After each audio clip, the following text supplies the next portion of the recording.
My name is Ross Kent. I'm the Clinical Applications and Digital Innovations Engineer here at ACCISS. Surgeons who come to us with a complex case are usually directed to me first. I'll sit down with them and just show them the technology that's available for approaching cases. Finding new technology that can help in surgical applications is one of the key things that we do here.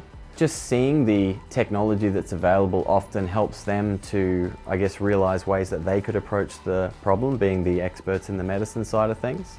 A lot of the cases I work on will involve the need for 3D models and designing patient-specific implants. So usually I'll start with a CT scan or an MRI that they've provided, which I can then use in software and select the tissue that I'm interested in, and the software will generate a 3D model of that particular body part or region. And then using another software, we can take that model and begin to edit it and design, again, an implant, or might be a cutting guide, or just something that they can then use in surgery.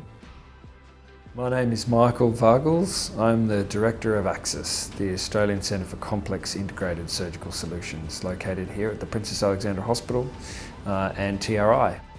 Someone wanting a 3D printed model to help with their decision making and surgical planning.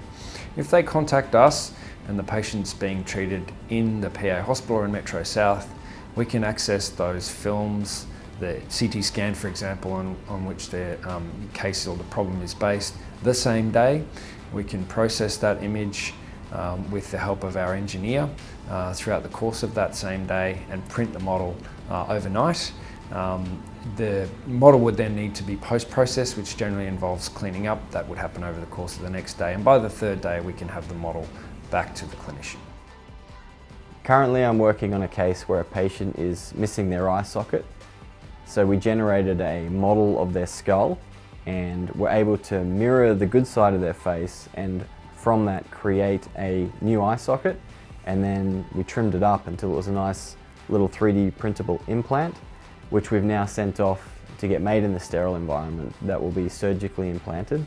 This particular type of implant will actually be used to guide the growth of their own tissue. So bone will go through the implant, and hopefully after a few years of it being implanted, it will guide their own bone through the socket, and they'll be left with a new eye socket made of their own bone.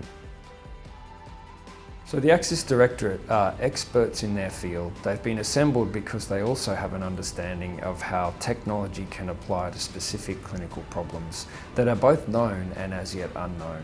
If you need help with this kind of thing, if you need help with a clinical problem where you think that technology may be able to offer something, we can assemble the expertise, and we have the tools to be able to help you solve your clinical problem for your benefit and for the benefit of your patient.